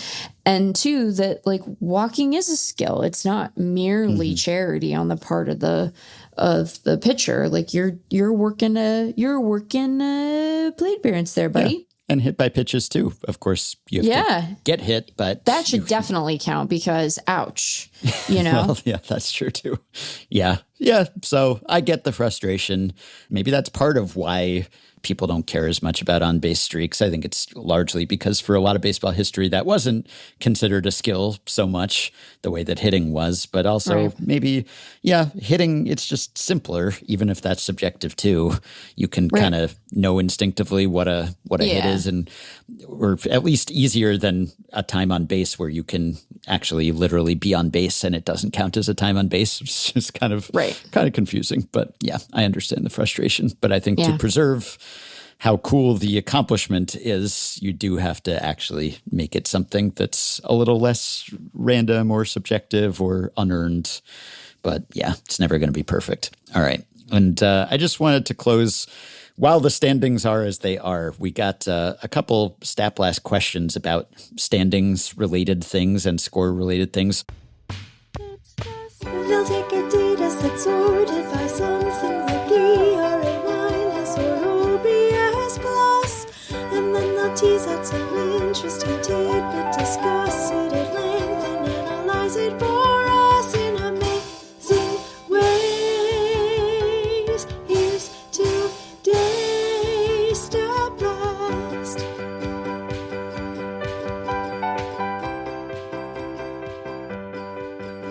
We got 4 emails over the weekend about the same thing. And there were, I think, multiple requests about this in our Patreon Discord group as well. So when one of those happens and everyone is noticing something at the same time, then we know we must blast. So Owen, Dan, Ryan, Seth, perhaps others all wrote in to note that the NL Central standings, I think this is still true as we record here on Monday afternoon, are in reverse order of run differential. So yeah, it's perfectly inverted from what you would expect based on run differential. So the NL Central, which is a powerhouse, we were talking about the weakness of the NL East. Every team in the NL Central is a winner thus far. Yeah. The worst teams are 12-9. And yeah, there are some, unusual records with 1-run games and everything. Even the Mets, the poor Mets are 1-5 in 1-run games. And Those poor there's, Mets. Yeah, there's been some good luck going on there with the Cardinals, the Reds, but it was the case at least that it was exactly in inverse order, because the Reds were at the top with a -11, and then it was the Cardinals at -10, the Brewers at +21, the Pirates at +22, and the Cubs at +29. There is a tie. There was a tie. The Cardinals and the Brewers were 12-8. So this was, I think, Sunday that this was true, or going into Sunday after Saturday's games. But we got asked by many people, what's the latest in a season that this has happened? And Michael Mountain, frequent StatBlast consultant, writes, everyone is clamoring for run differential standings info, and they're right to do so because this has never happened before, at least not exactly like this. All of the NL Central teams have played at least 20 games, and the run differential is completely reversed from the standings. I'm calling this upside-down standings. There's a pair of tied teams prior to the untimely death of the end-of-season tiebreaker game. Ties in the standings could be listed pretty much in any order, according to the whims of the publisher. Even if we're generous and allow teams that are tied to be listed in any order, this is still the furthest into a season since 1901 that any AL or NL division has had upside-down standings. It's never happened at any point in the season without taking advantage of the flexibility that ties allow. But even with that assistance, there's a real difference between the current NL Central arrangement and previous examples. For instance, look at the standings when this happened on April 19th, 2017, the second furthest into the season we've ever seen this. At that point, each AL Central team had played 14 games. The Tigers, with the worst run differential in the division, -14, were in first with a record of 8-6, one game ahead of the other 4 teams, who were all tied at 7-7, and therefore sortable in whichever order you like. So it's trivially possible to put them in order by increasing run differential. That arrangement is way easier to accomplish than the current situation in the NL Central because there are so many more ties. The current NL Central standings have 4 distinct team records and 1 pair of teams that are tied. No division has ever had upside-down standings with 4 distinct team records before, regardless of how early in the season you look. With 3 distinct team records, the 2008 NL East had upside-down standings on April 8th, 2008, but that was only 6 games into the season. So to recap, the 2026 NL Central is not only the deepest into the season we've ever seen an upside-down division, regardless of how many ties there are, but it's also the highest number of distinct win and loss records in an upside-down division, regardless of how deep into the season you are. Wow. So how about that? Yeah. How about that? Made history in multiple ways. No wonder everyone noticed it and emailed us about it. And Michael includes a spreadsheet of the 21 previous times it has happened and how far into the season they were and how many distinct win-loss records were involved on that date. So yeah, kudos to everyone who bombarded us with this question. It's nice, when you get a lot of questions when it is actually something somewhat notable. So all the emails were not wasted. So that is good. And another similar standings-related question. This came to us from Raymond Chen, Effectively Wild Wiki caretaker, who said he was curious about the latest in a season that a division standings had the teams with consecutive descending win totals, where the first place team has N wins, the second place N-1, third place N-2, because it happened this year in the AL Central when Cleveland was 9-6 and the Twins had 8 wins and the Royals had 7 wins and the Tigers had 6 wins and the White Sox had 5 wins. So again, Michael determined that the latest in a season this has happened, actually a lot later than this, August 4th, 2006. Wow. In the NL West, the Padres had 56 wins, the Diamondbacks had 55, the Dodgers had 54, the Rockies had 53, and the Giants had 52. And if you want to also specify that the number of games played is identical among all teams to get the pleasing symmetry in the games back column as well, then it's May 7th, 2011 in the AL West, when the Angels had 19, the Rangers had 18, and the A's had 17, and the Mariners had 16. Only a 4-team division at that point. And if you disqualify the AL West for having only 4 teams, then it's April 23rd, 2022 in the AL East, ranging from the Blue Jays at 10 wins to the Orioles at 6. So the 2026 AL Central equaled the record for latest into a season where wins, losses, and games back all step up or down by one in a division with 5 or more teams. So some strange stuff happening in the standings. You know, we did the stat blast recently about how there was incredibly compressed standings and there was just very little separation from the best team to the worst after 15 team games or so. And now also we have this weird inverted run differential situation in the NL Central, or we did, and then we had this AL Central situation for a while. Just a lot of weirdness happening, and it's not entirely related to the Mets. It's not entirely related, but that's because they haven't yet sacrificed the pizza mascot. Yes, that's true. Yeah. And since I just mentioned the Rockies again, got to give credit to the Rockies for being a little frisky. You know, they took 2 out of 3 from the Dodgers this weekend, and they got on Dalton Rushing because Dalton Rushing said there seemed to be something fishy, suggesting that the Rockies were sign stealing or something. And Dave Roberts was like, nope, shutting that down. But Dalton, he was, and then the Rockies, they seized on this fishiness and they made it a meme and they turned it into their celebration.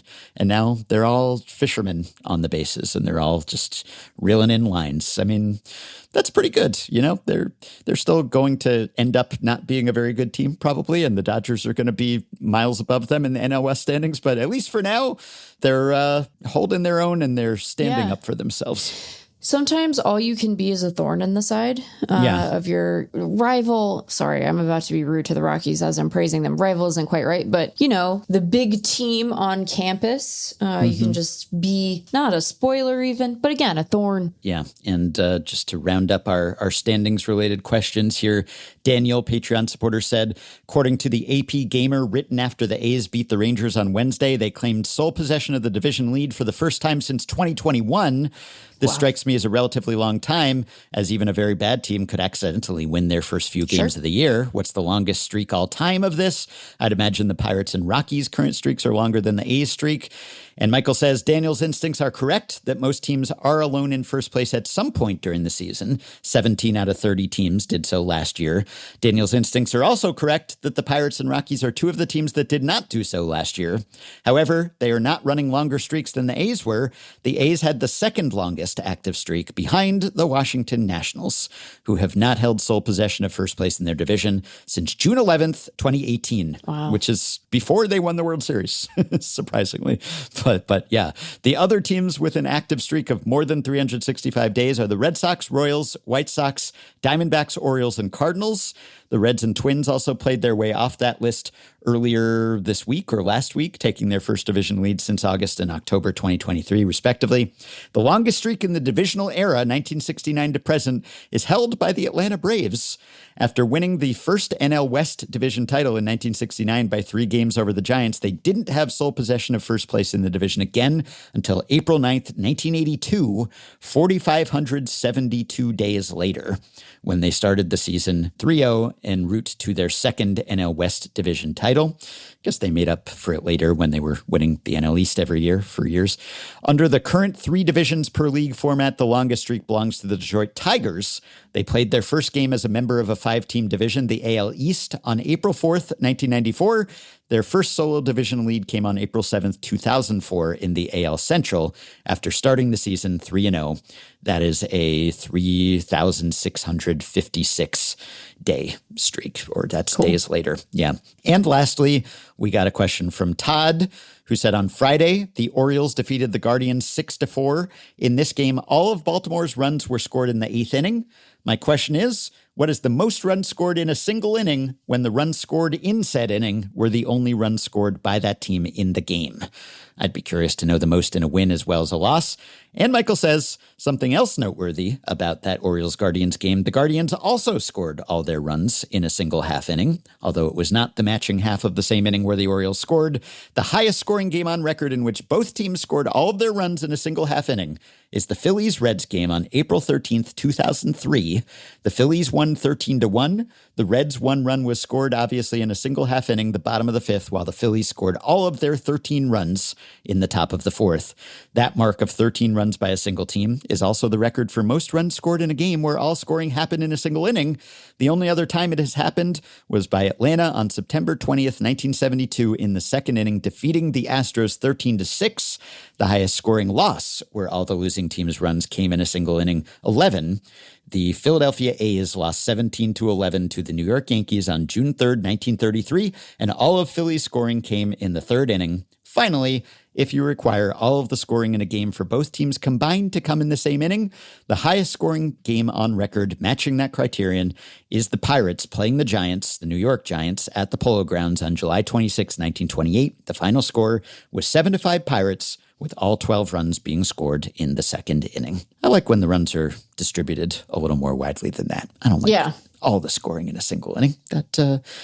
We want the action spread out a bit, I think. Yeah. What if that's the inning you went to the bathroom? Oh, yeah. Then you'd miss all the action. That would you be a probably bummer. wouldn't miss all the action because if it's all that scoring in one inning, the inning probably lasted a long time. But still, you'd miss some of the action. That's true. Yeah. I guess you'd miss some of the action if it was spread out too. Maybe you should just not go to the bathroom. Yeah, hold it if you can. Oh, and we got a response. Remember when we blasted last week about Ryan Christensen and the fact that he hit all of his 16 home runs against different teams, one apiece. And so he was the answer to the question, who has the most homers, with all of those homers coming against different teams, never doubling up. And he had the record all time and also even to start a career. Yeah. And we got an email unsolicited from Olivia Hummer, who is the senior manager for baseball communications for the A's. Yes. And Olivia wrote, "Don't know if you are aware that Ryan Christensen is the A's first base outfield coach, but wanted to let you know he was totally unaware both of the record and also that he'd hit all his homers off of different teams. He was delighted to learn the fact, though, and we all got a good laugh. I sent him the clip as well because I had mused. I wonder if Ryan Christensen is aware of this, and maybe we'll cold call him someday. No need, because Olivia with the A's was listening and played this for him. And now we know he did not know. This was news to Ryan Christensen as well as to us.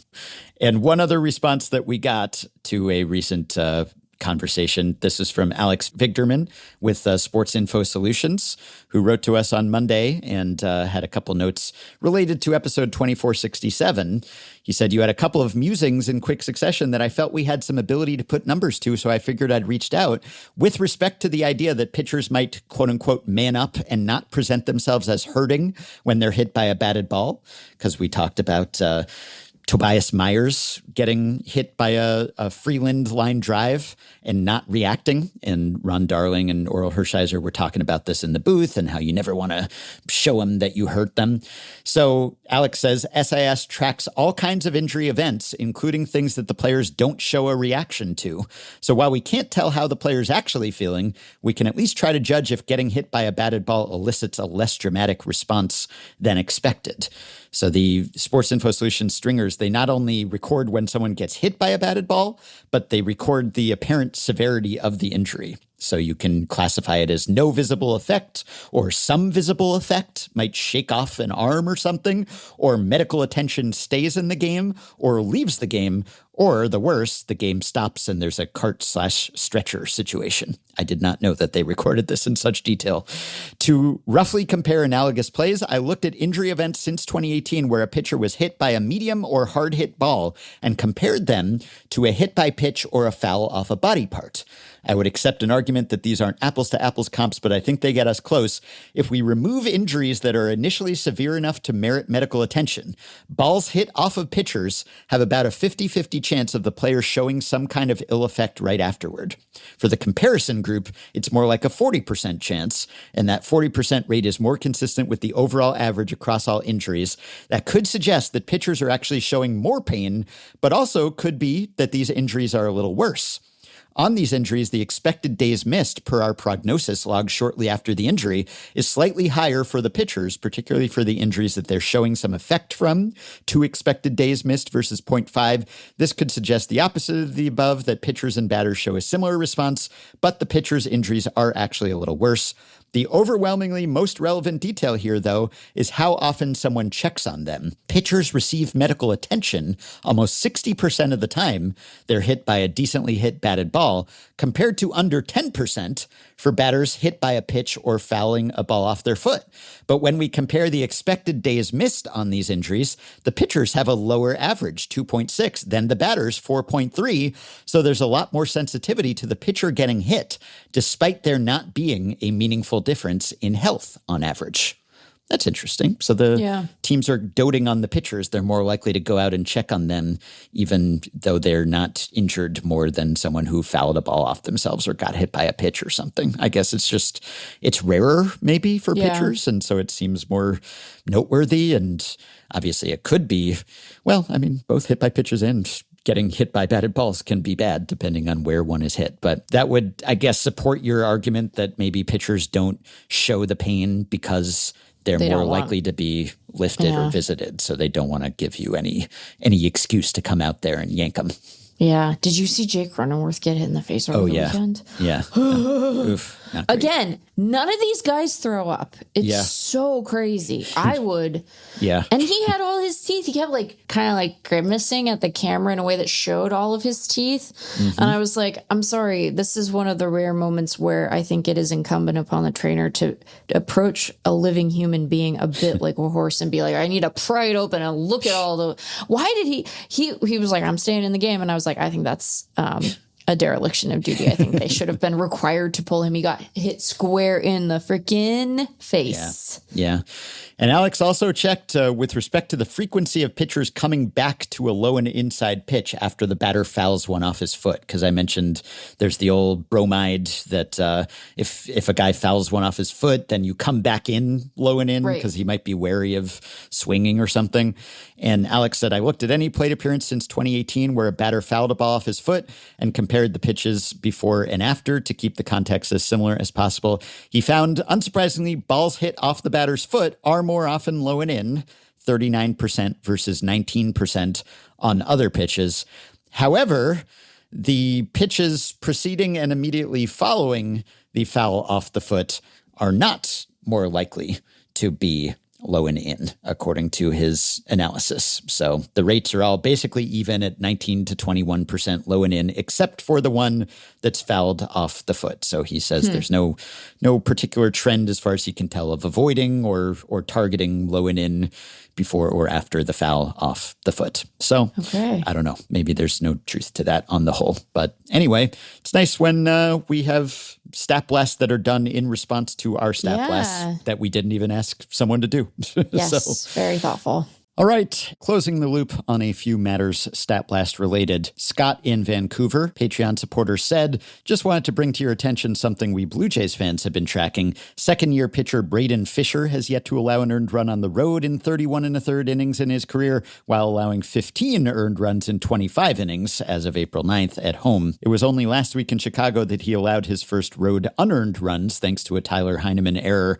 Wondering where this would rank on the most road/home earned runs allowed, before allowing the first home/road earned run to start a career. Well, first of all, Fisher did subsequently allow an earned run on the road against the Brewers on April 14th. But also, Mountain says this isn't particularly notable in terms of runs allowed, simply because there are plenty of examples of mediocre starting pitchers who made several road starts and gave up lots of runs before appearing at home or vice versa. For example, the all-time record for runs allowed on the road before allowing a run at home is 36, achieved by Philadelphia A's starter Carl Doyle, who had a 3.33 home ERA in his rookie season of 1935, but just happened to make his first 6 appearances on the road. Also, Michael followed up on a stat blast from episode 2464 about switch hitters who hit notably higher in the lineup from one side than from the other. At the suggestion of Raymond Chen, he took another look at this via a different method, which quantifies how far away the center of gravity is in the batter's platoon split for average batting order position,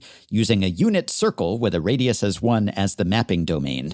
A hypothetical player who hit only leadoff versus left-handers and only fifth versus righties, for example, would have a platoon difference of 1.97, nearly a full diameter of the circle. When he removed the 500 plate appearance overall minimum requirement, it revealed 1994 Bernie Williams, my favorite player, as the most extreme standout. He took nearly 75% of his left-handed hitting events batting 7th and 66% of his right-handed hitting events batting leadoff. I will link to the new spreadsheet. Also, a question about player names and batter-pitcher matchups came up in the Discord group. Listener Joseph noticed that Bubba Chandler was pitching to Chandler Simpson and wanted to know how often has there been a Wheel of Fortune before and after situation where the last name of the pitcher is the same as the first name of the batter. Well, pretty often. Michael found 2,153 occurrences on record dating back to 1910 via Retrosheet. That also includes pitcher first name being the same as batter last name. It happened in 46 plate appearances last season. The most prolific name matches are John. Lots of Tommy John in there. 330 batter-pitcher matchups from 1964 to 1988, where the name John was a match. Second is Scott. Third is Lee. I'll put the full list online. Even the Earlys. Early Wynn faced Jake Early. Listener Skelly wondered whether Joe Ryan makes the list for both of his names. And indeed he does. He has pitched to both Ryan Mountcastle and Connor Joe. He's also pitched to other Ryans, LaVarn Way, McMahon, McKenna, O'Hearn, Bliss. Other players who have faced batters or pitchers with both directions of name matching. Russell Martin has batted against Martin Perez. There's an accent mark difference there.